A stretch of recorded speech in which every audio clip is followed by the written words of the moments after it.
Okay. All right, for those who just came in, my name is Michelle Thompson, and I'm with the Fairfax County Consumer Affairs Branch, and it's so exciting to see all of you here this morning to learn a little bit more about the top 10 financial scams that are being targeted against seniors. The information is for you, but it's also our goal is that you guys would share it with individuals in your community as well, because the more informed that we all are, the better we can protect ourselves from this. Unfortunately, we cannot stop the scams. What we can do is understand how they work and what they are so that we can recognize it when it's happening and what we can do to prevent ourselves from becoming a victim. So it said that in the 21st century, scams against seniors, financial crimes against seniors is the top scam. And the main reason is because the people who are doing the scamming think that you all have all of the money. You know, the idea is that people are retiring, they've been saving and they've been investing, and then when they get to a certain age, they own their home, they have all this equity, and they have all of these loads and loads of money, either in the mattress or in their retirement account or in the bank, right? But we know that's not always the case. I know we're working on it. So the first scam is a Medicare or health insurance scam. And why do you think it's so easy for scammers to access this? Because basically, anyone 65 and older who's a permanent resident or U.S. citizen is going to qualify for Medicare. So they don't have to look and find people. They kind of just need to know the demographics. Now, how do they find out the demographics? Where you live, your age.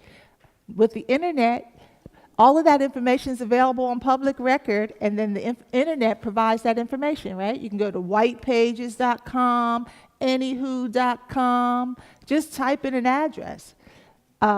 Information about our houses, where we live, is available on the public record at different county tax assessment offices, so that information is available.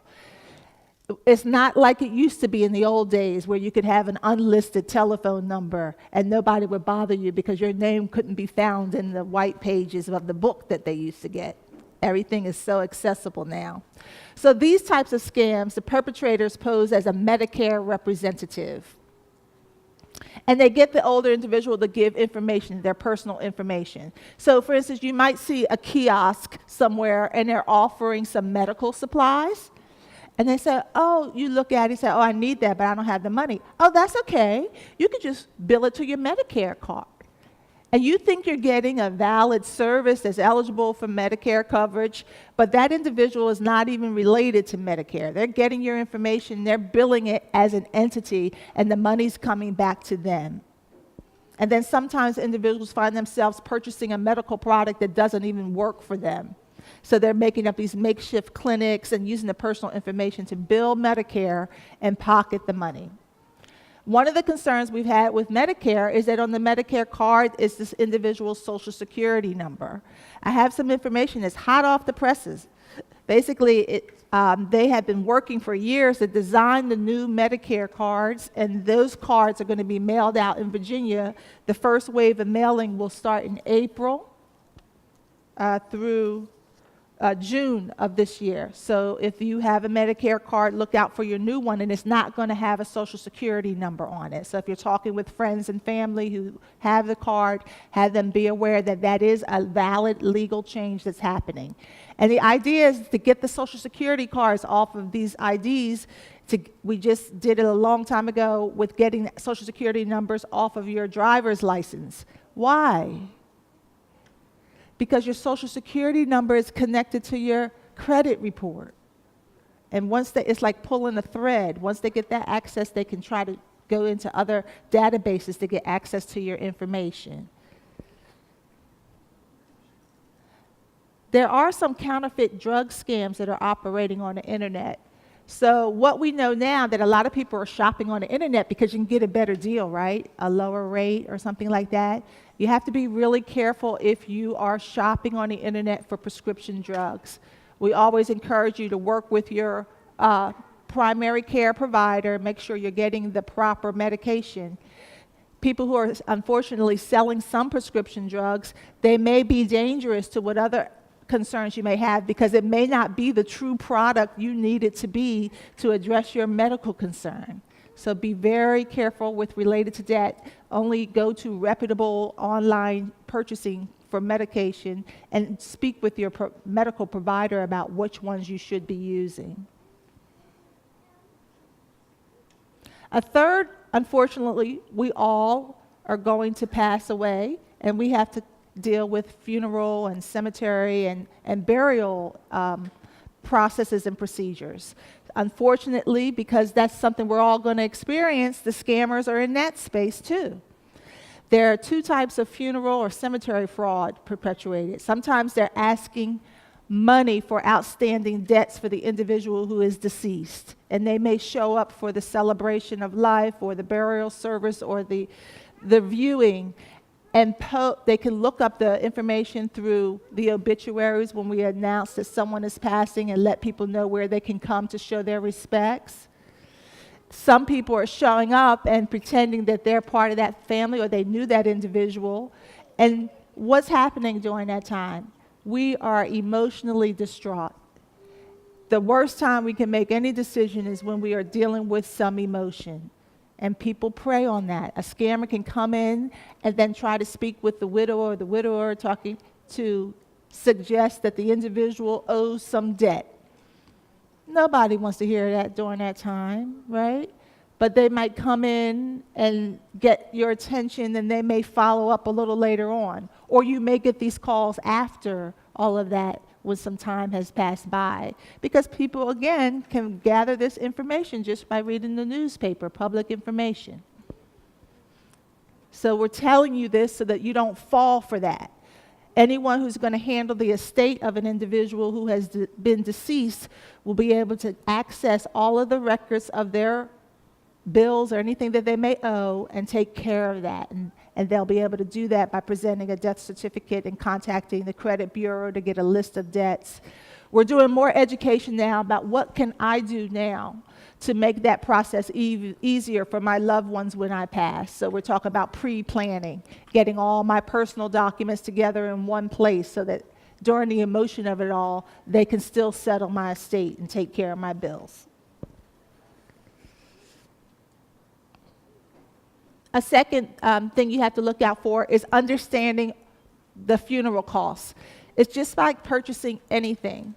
You have to do your research, and you have to compare what other companies are offering for service. You could also check on different complaint databases to see if there's been any complaints about a company offering services. Individuals may charge someone the highest amount for the most expensive casket. Again, tying into our emotion. We still have to work within the budget that we have available to us for these services. I do have some information brochure here about shopping for funeral services, so you'll be welcome to take that if you like.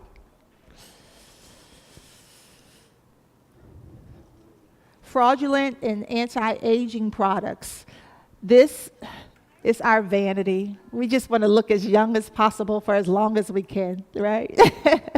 So you have to be careful, though, about where you're purchasing those products. Again, you doing the research and researching the companies, verifying if there's been any fake scams or anything like that, because you're injecting this material into your system, into your body, and you want to understand what the actual impacts could potentially be. So this, unfortunately, is a big market, and we want to be aware that it's happening and be cognizant about where we're purchasing and that we're not getting bogus, fraudulent products. Again, this talks about the fact that the bad batch of the Botox, which is what people are using to inject to make themselves look younger, could definitely have some major health consequences. Telemarketing and phone scams. Does this sound familiar? Are you guys getting a lot of calls? What type of calls are you getting? Okay, that's a good point. So he mentioned that he's getting calls about student loans, you want some money to purchase a car, but he said he heard that if you answer the phone, you should answer it hello. and not say yes, because yes could be saying you're saying yes to whatever they're offering, and they have it on record, right? So the thing that we have to be careful of, a couple things going on with the telephone scams. When caller ID came out, it was pretty reliable, right? We could really rely that that caller ID number was my child or my aunt or my uncle. Now there's a couple things going on. Individuals can actually do what they're calling spoofing the caller ID. They can make that number say anything when it pops up on your screen, even your own telephone number. So we can't not rely on the caller ID to verify who we're talking with, okay? Some people, I'm at the point now, I don't even answer the telephone if I don't know the number. That way I don't have to get suckered into something and I don't have to listen or say the wrong thing. But if you answer a telephone and it is a scammer, the most important thing is don't answer the personal questions. If they're offering to sell you something, we're talking with people now that we want to understand what our finances are, what our budget is, and do I actually have a line item for March to purchase windows? No, sir, I'm sorry, but I'm not purchasing windows this month. I don't have that in my budget. It's the same thing with people knocking at the door. So we know that a lot of seniors are home during the day, and so their solicitors are coming through, and they're knocking on the door. You have to keep in mind and understand that we do actually have a branch at Fairfax County. It's in our department, licensing, regulations and licensing branch. Anyone who's selling something or being a solicitor has to register with the county. And they should be able to show you a copy of their registration, their little permit that they have to solicit. That's the first thing. If they don't have that, you tell them to leave. But you have to be ready when you answer that door. Either you don't answer the door, or if you do answer the door, you do not have to respond, or you do not have to say yes because someone's offering you something at the door. They'll use pressure tactics, sometimes put their foot in the door when you try to close it. You have the right to call the police. If you have a no solicitors sign on your door or a sticker, they are not supposed to knock on your door. You have a right to call the police and let them know that you know that. Okay? Right now, we're doing this campaign to let people know about what their rights are. It's called the Silver Shield campaign, and basically silver for this silver ladies and men, right?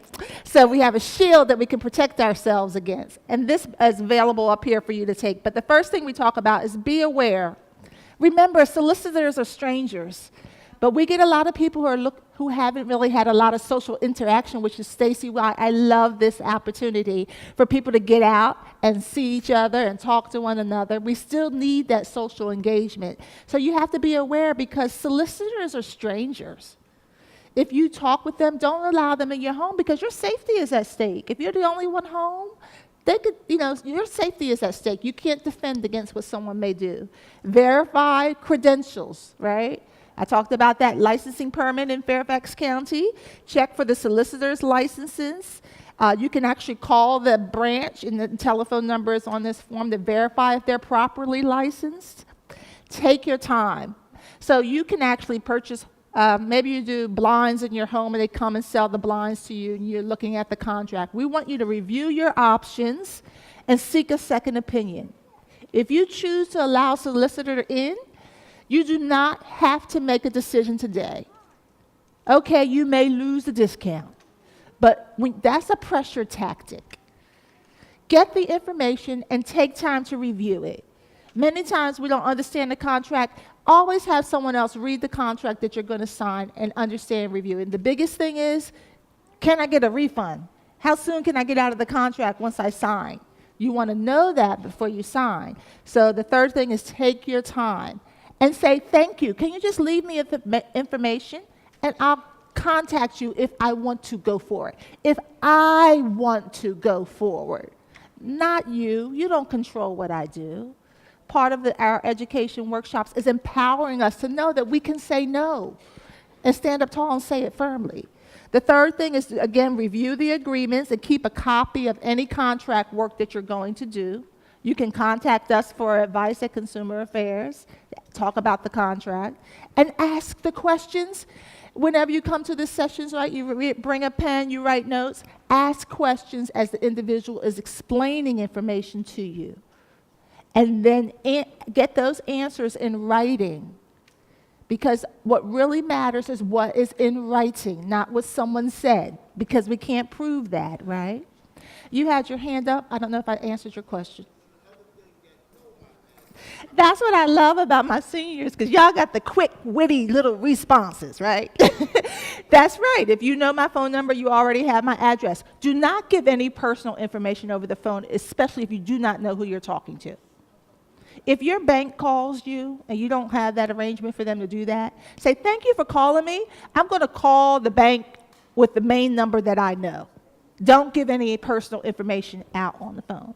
So I have this brochure, and then I have this brochure for you about phone scams, and you can take that with you. Yes, so let's talk about the do not call list. The do not call list is not working the way it's intended because businesses have more than enough money to pay the fines. You can put me on a do not call list. I'm not afraid of the fine because I can pay the fine. And so you can still use it. You have to update it every so many years, but it's not stopping everything like we thought it would. So you just have to keep that in mind. You can report to the FTC, the Federal Trade Commission. I'll have that information in the presentation when you get these calls, because they look for trends and then they take their financial resources to investigate when they're getting a lot of calls on a particular company. You're welcome. Thank you for the question. It's very difficult for them to trace these telephone calls because people can always change their numbers, right? So here's some examples of some scams you might actually hear about. The con artist. How do I know where the word con artist came from? The word con comes from the word confidence. They come into your spaces, they make themselves feel like a part of your community, and they gain your confidence to turn it around against you, okay? So remember that. So in the pigeon drop, a con artist is going to say that he found a large sum of money. He's willing to split the proceeds with you. Now, if you know, things can get tight. Sometimes these extra money deals might seem appealing, right? But we always say, if it sounds too good to be true, it's not, right? So they're going to say, hey, all I want you to do is I'm going to give you this check, and I want you to deposit it into your bank. And I'm going to ask you to go ahead and give me the money. So you deposit the bad check in your bank. Now you have this surplus balance, right? That you withdraw the money and then give it to the person, because now you got this little agreement going on with the con artists. But then the bank finds out that the check is a bad check. And then you're out and you owe the money that the con artist took from your account because they gave the funds ahead of time. Never deposit any checks that you didn't earn the money on, or you don't know where the proceeds come from, into your personal bank account. Ever. Have a question? Okay. Another scam is they can get you to wire or send money on the pretext that either someone's hurt or that you won some proceeds, like a sweepstakes. I actually received a call. We're the only consumer affairs branch in Virginia, and because all the other ones have closed on the county level. So we get a lot of calls, a lot of times from all over the state. And Miss Willis called me from Chicago, Illinois, and she was like, Miss Thompson, I think I just been scammed. They told me to go down and go down to Walmart to get a card to send some money to them, wire some money to them so I could win a sweepstakes. And we always say, if you didn't enter a sweepstakes, how are you going to win a sweepstakes, right? You got to keep that in mind. But unfortunately, that was a legitimate scam. So I had to tell her to contact her state office, her consumer office, to report that. But we just have to remember. And then the other thing is that we need to have people in our circle, right? That we can say, you know what, I got this call today. What do you think about this? You have to have someone you can bounce these day-to-day things going on, because they're coming in from all avenues. Have a trusted person you can talk to before you take any action, okay? This is a good point. So I'll repeat it. There was someone who had an aide, an in-home aide that helped her. And that person, the aide was taking the individual to go down to like the Walmart to get some money orders or to get some lottery tickets, basically exploiting the person who needed her care. And this is so important because it speaks to the fact that, yes, there are people who provide this service, but we need to know. As me, I cannot just get this aid from my mom and then just not be a part of that process at all. At some point, I should have access to my mother's accounts so I can check it on a regular basis like I do my own. And if I see anything that's not accurate or that looks suspicious, I can respond more quickly. So we have an office for Fairfax County financial crimes, and they get a lot of these complaints and they do a lot of investigation. Sometimes it's an outside aide that's been hired, but sometimes it's a family member that stepped up. And it puts the older person in a very difficult situation because they don't want to report their family member, even though they know that someone did something wrong, but no criminal charges or the active to stop that person from doing it again can't happen unless we report it.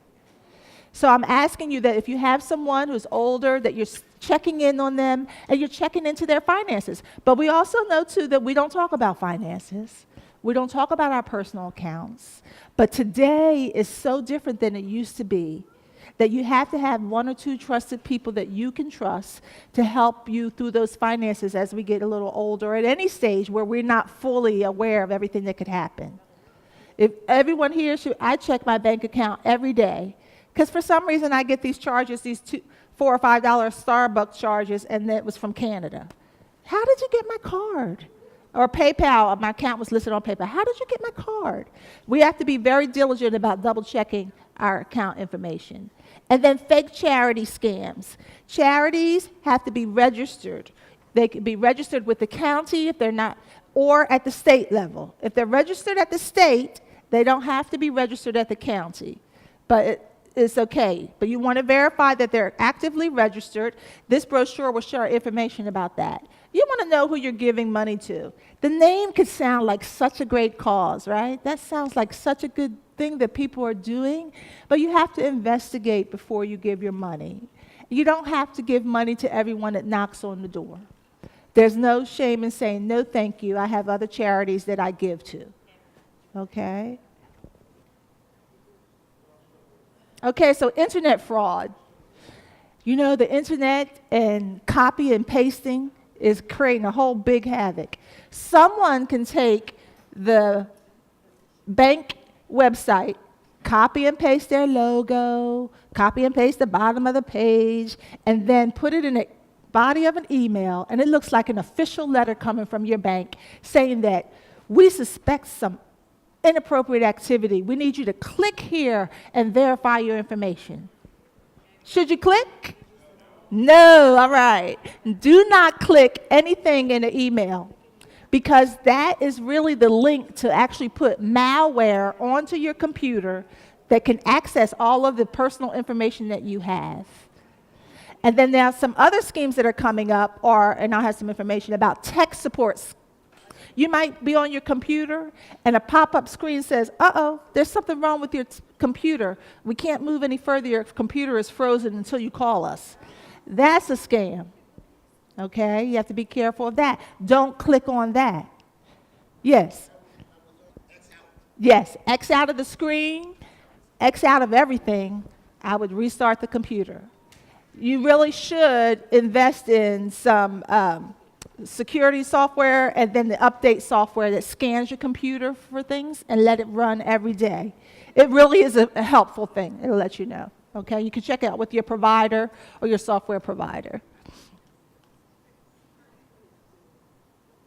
Those are the email phishing scams. Someone posing as the IRS, talking about your tax refund. They're calling, and we know the IRS does not call. They're going to send you a letter. If you're going to email, we know the IRS is not emailing. But what they're trying to do is get people to give up their personal information, or someone shared this, and I'll share this really quickly at another presentation. Someone was living in a senior residence, and they got a telephone call, And they told her that she owed some money to the IRS, and if she didn't make a payment, the police are going to come knock on her door. She knew she didn't owe any money. She had filed her taxes early, so she knew she had gotten a refund. But she said within a few minutes, someone had knocked on her door, and that when she opened it, it was actually the police. This scam artist had taken it so far as to call the local police department to report a burglary. So in her mind, she's like, what is going on? Oh my goodness, the police are here trying to reinforce the fact that if that person didn't send the money, your police is going to come to the door. So you really have to be really wary about what's going on and talk to other people, because your friends and your family have experienced some things. And we learn from each other about what not to fall for. But we have to share information. Same way, how do you get the email? So now we're in the age of social media.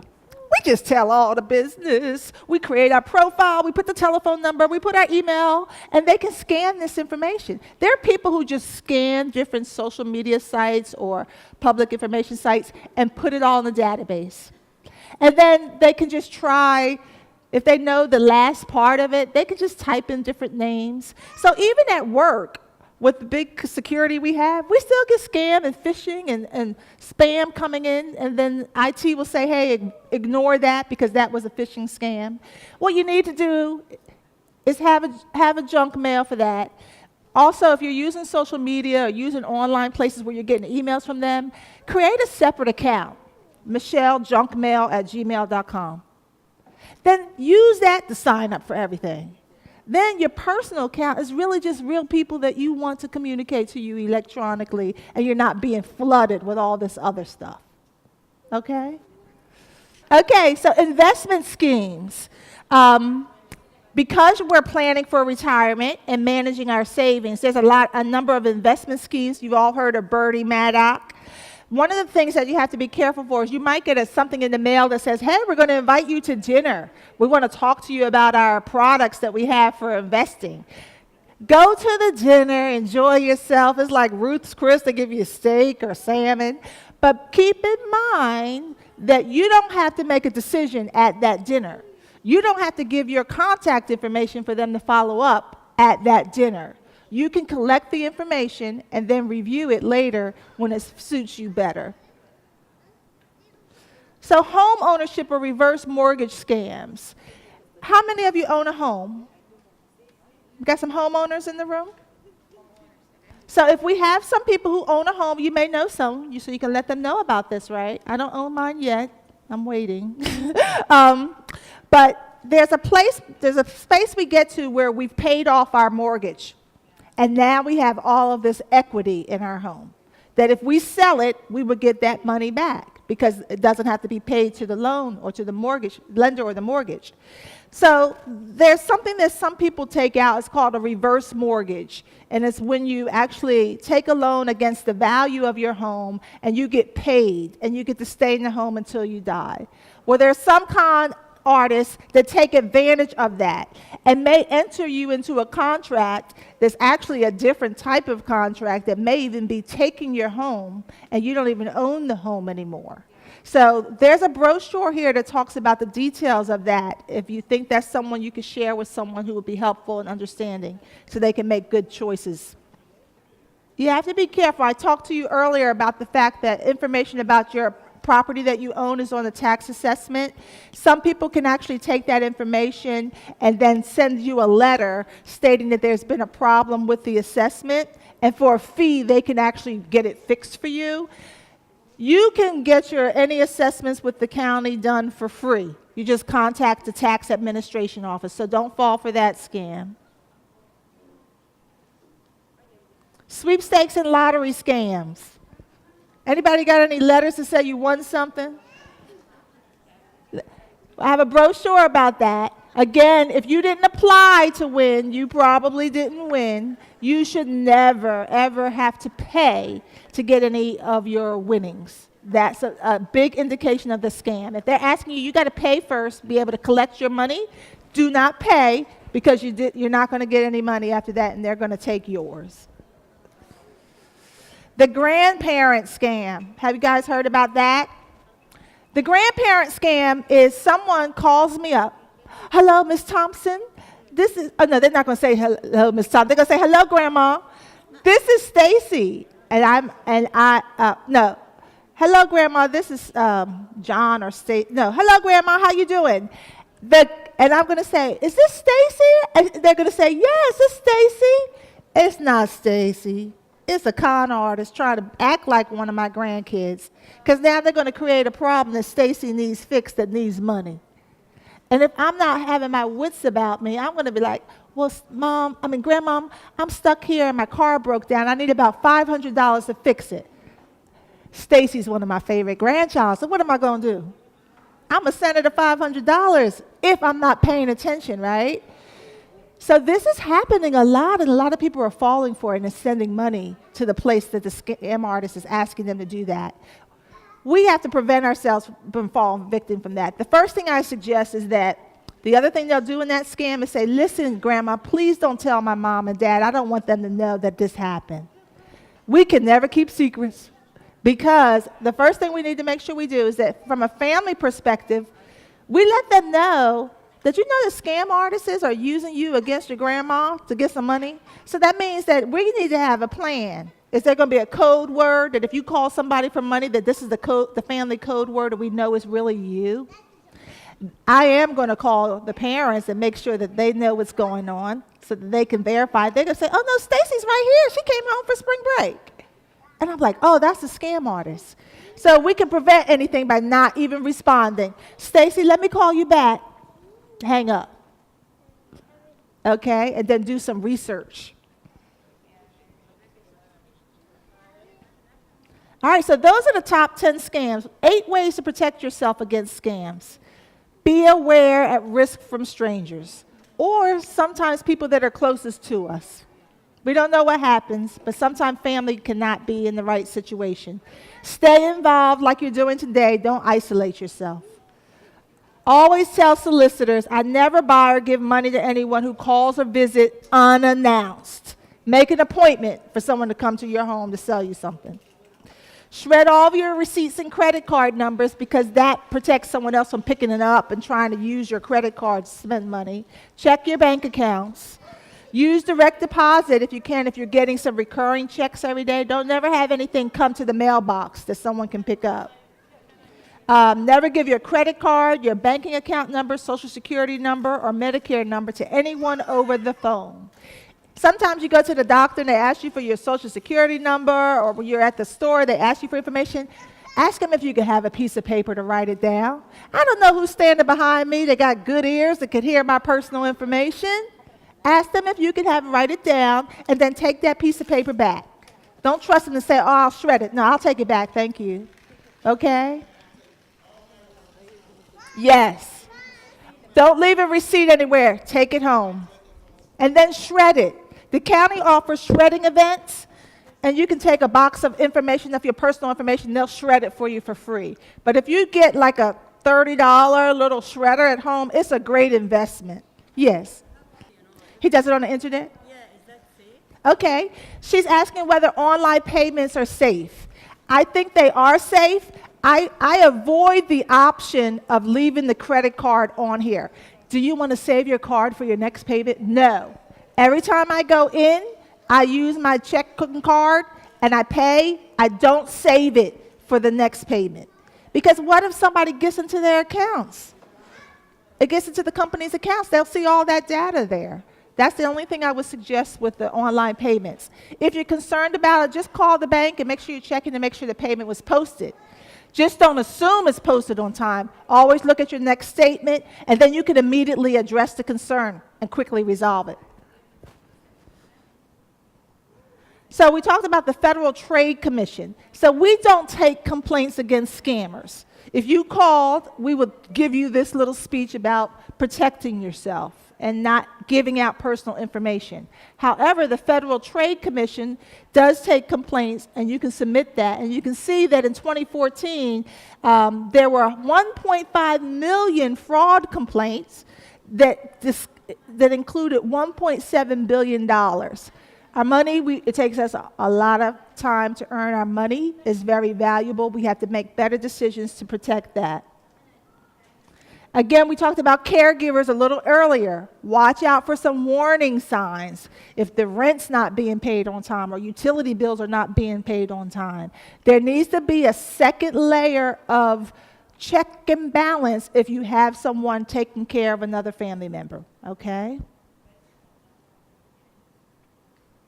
What to do if your loved one is scammed. I talked about the fact that if it's a family member that did the scamming, the loved one is going to feel bad about reporting it. But we need to protect that person. They're in a vulnerable situation. Someone needs to step up and help them go through the process of reporting it. Watch out for financial abuse. And you have to go to court. That's the only way to get it defended. And you have to report it early so that the police can try to do something to recover the money. If you have some information that's been compromised, contact your bank, your credit card company, cancel your debit cards, and wait to get a new card as soon as possible. And then reset your PIN numbers to a different one, okay? You can contact Adult Protective Services. I have the telephone number for our Fairfax County location. And the Consumer Financial Protection Bureau also takes complaints and keeps a complaint database. For criminal, anything involving stealing money is a criminal offense. So you can contact the Virginia Attorney General's office. Also contact our local Fairfax County Financial Crimes Division. They deal with check fraud, embezzlement, credit card theft and fraud. Identity theft is not just taking money from your bank account, but taking your whole identity and either getting a job, getting insurance, using your medical care insurance. So we have to be conscious of those types of activities as well. And then here's your contact information for the Financial Crimes Division. They have a team specifically that works with our seniors because they know how sensitive this is, how vulnerable someone feels when they've been violated in this way, and so they do a really good job with working with our seniors. And then finally, this is our contact information for the Consumer Affairs Branch. So my name is Michelle Thompson. I want to thank you for your engagement and participating in the presentation. Are there any other questions that you might have before we close? Was the information helpful? Awesome, awesome. All right, thank you.